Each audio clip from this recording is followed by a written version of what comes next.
Happy Sunday evening, 5:22. First and foremost, I just want to say happy Mother's Day to all you in the class that may be mothers.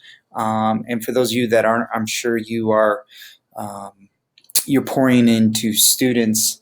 Um, so even if you don't have children of your own, happy Mother's Day anyway.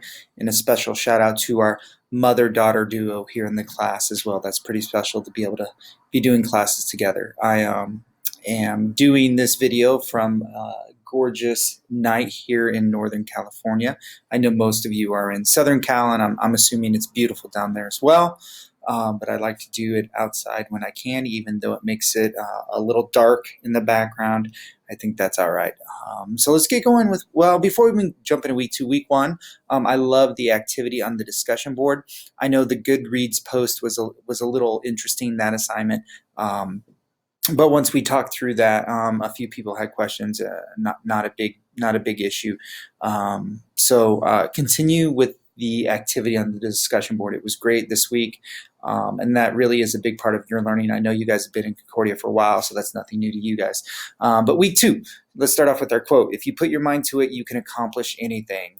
From the wise Marty McFly in Back to the Future, the first one.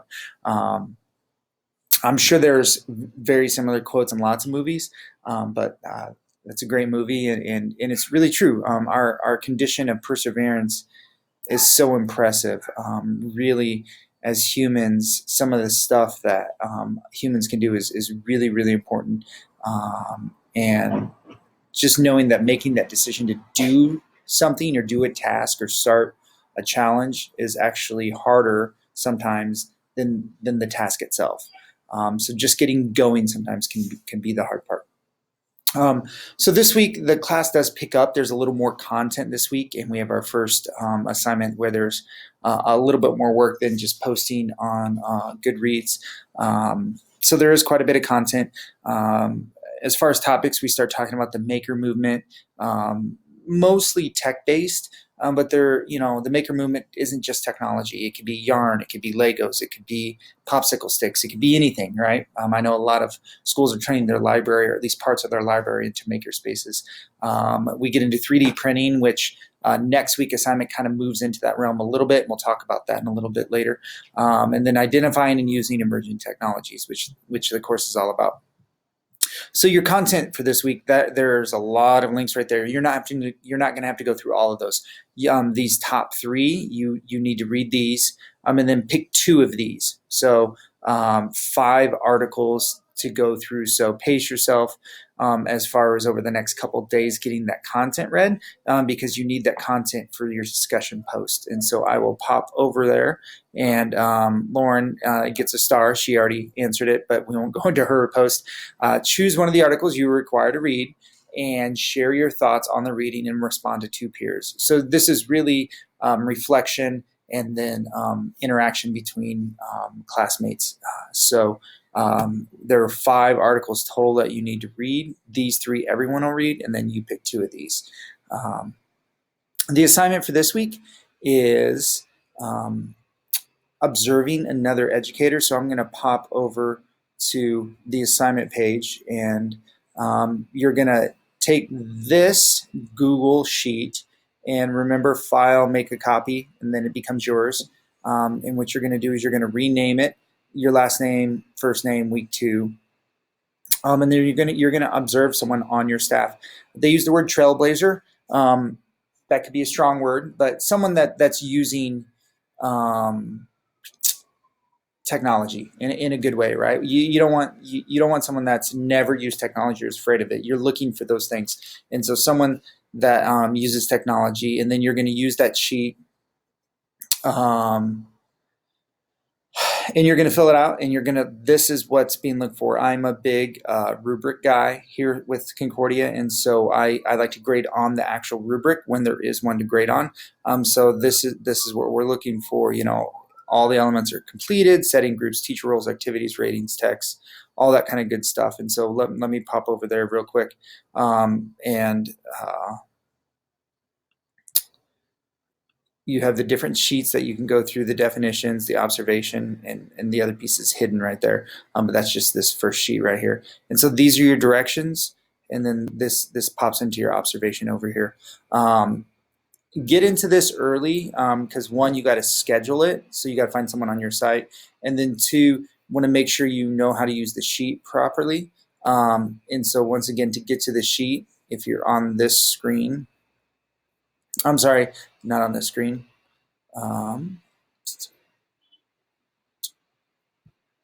Assignment 2, right here.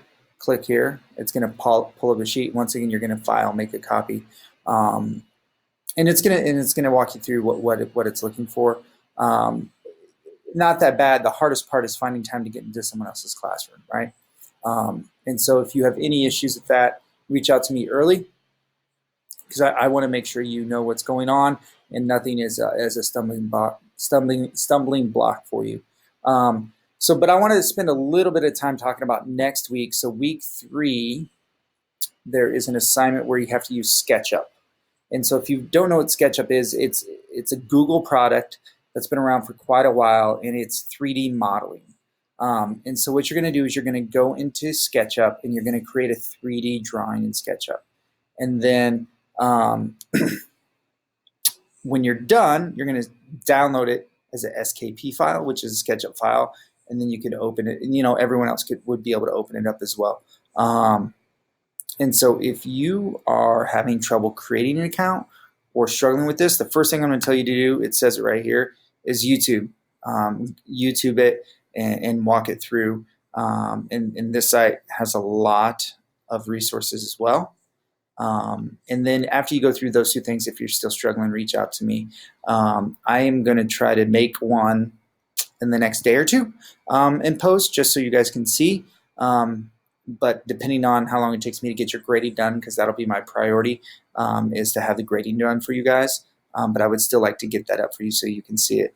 And so quality of scale, accurate legend, creative drawing, coloring, degree of difficulty, all that kind of good stuff is what they're looking for. And once again, there's a rubric. This is worth 40 points, so it's a fairly big project. Once again, this is week 3 though. This isn't this week. I just know I've been told in the past some students can really struggle with this assignment, and some students this is their favorite assignment of the course. And so I just wanted to give you guys that information ahead of time.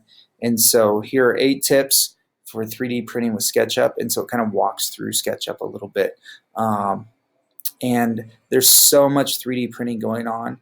Even if you don't use SketchUp or won't be using it, to understand the process is going to be very helpful for you, as 3D printers are becoming very, very common because the cost has just come way down. You can get a pretty decent one for $400 or $500. And so there's a lot of cool things you can do. And I know at our school we have 5 or 6 of them in our Project Lead the Way lab. And it's pretty amazing what some students do with that. And we use SketchUp for the majority of our work. So that is week 2. Once again, here, all the information right there in the announcement. You're also going to find it in week 2. This video is going to be right there for you. And then on the announcements, once again, I know it can be a little bit overwhelming, but if you go back through, if you have any questions about anything, the due date sheet really lays it out for you.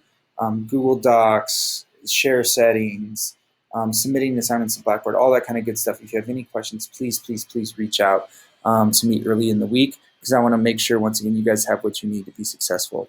But other than that, have a great week. I know most of us are coming down to the end. I know we go through about June 1st. Some districts are May 22nd to the 28th. Some push all the way into the second week of June. So I don't know where you're at in your school year, but I know it's getting close to the end and it gets so busy. I guess I'll say, to bring it back to it, is just persevere through these last few weeks of school, because I know you're going to have a lot going on. And, this class is just starting to ramp up over the next couple weeks. But if you need anything, please reach out. Have a great day tomorrow. Have a great week.